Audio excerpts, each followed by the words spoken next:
উল্টোরথের দিন ইস্কন পরিচালিত কুমারঘাটে রথযাত্রা যখন উল্টোরথ আসছিল ফিরারথ, সেই সময় বিদ্যুতের সাথে সংযোগ ঘটে এবং সেইখানে অনেকগুলি প্রাণ চলে যায়। শেষ পর্যন্ত চিকিৎসারত অবস্থায় এবং ঘটনার দিন মিলিয়ে প্রায় 10 জনের মৃত্যু হয়। এখন পর্যন্ত দুর্ভাগ্য আমাদের এই যে ঘটনা ঘটলো, যেটা শুধুমাত্র ত্রিপুরা রাজ্য নয়, গোটা ভারতবর্ষ এবং ভারতের বাইরে পৃথিবীব্যাপী একটা আলোড়ন তৈরি হয়েছিল এই রথের দুর্ঘটনার কারণে যে মৃত্যু হয়েছে। কিন্তু আজকে পর্যন্ত তার বিচার প্রক্রিয়া কোন জায়গায় গিয়ে দাঁড়িয়েছে আমরা কুমারঘাটবাসী বা রাজ্যবাসী বা দেশবাসী আজকে পর্যন্ত আমরা জানলাম না। এই যে মৃত্যুগুলি হলো, তাদের পরিবারের কি আজকে অবস্থা? তারা প্রতিদিন আবার রথযাত্রা ফিরে আসছে। 28শে জুন সেটা 3 বছর হয়ে গেছে এবং তিথি অনুযায়ী রথযাত্রা আগামী 16 জুলাই হবে। তো রথযাত্রা যখন ঘনিয়ে আসছে, সেই বাড়ির মানুষগুলি যাদের প্রাণ গেছে, যারা এখন পর্যন্ত প্রতিদিন সেটার জন্য অপেক্ষা করছেন বিচার প্রক্রিয়ার জন্য, তারা সেই রথকে সেদিন উল্টো পথে নিয়ে গেলেন।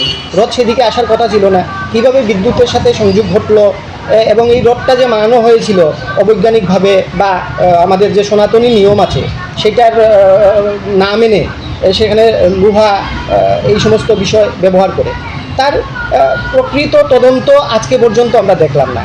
সেদিনই ঘটনার দিনই রাজ্যের মুখ্যমন্ত্রী কুমারঘাটে এসেছিলেন এবং তিনি এখানে থেকে ঘোষণা দিয়েছিলেন যে সঠিক বিচার হবে, তার তদন্তের জন্য তিনি ডিএমকে নির্দেশ দিয়েছিলেন।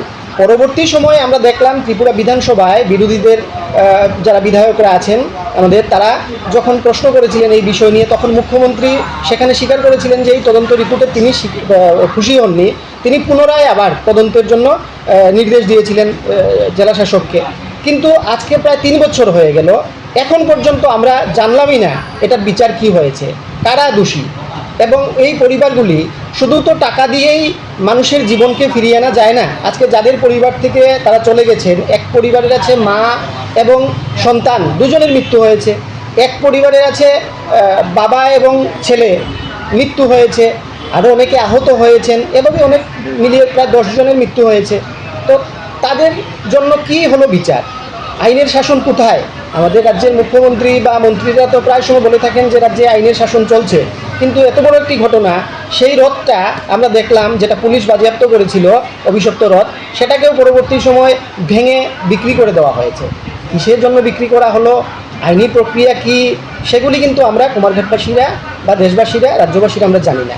আমাদের আবেদন থাকবে রাজ্যের মুখ্যমন্ত্রীর কাছে যে তার জন্য সঠিক বিচার প্রক্রিয়া দ্রুত গতিতে এগিয়ে নিয়ে আসা হয় এবং দৃষ্টান্তমূলক আইনের যে নিয়ম আছে সেই মোতাবেক যাতে আসামিদের বা দোষী যারা ছিলেন তাদের চিহ্নিত করে আইনি প্রক্রিয়া তাদের জন্য শাস্তির বিধান করা হয়।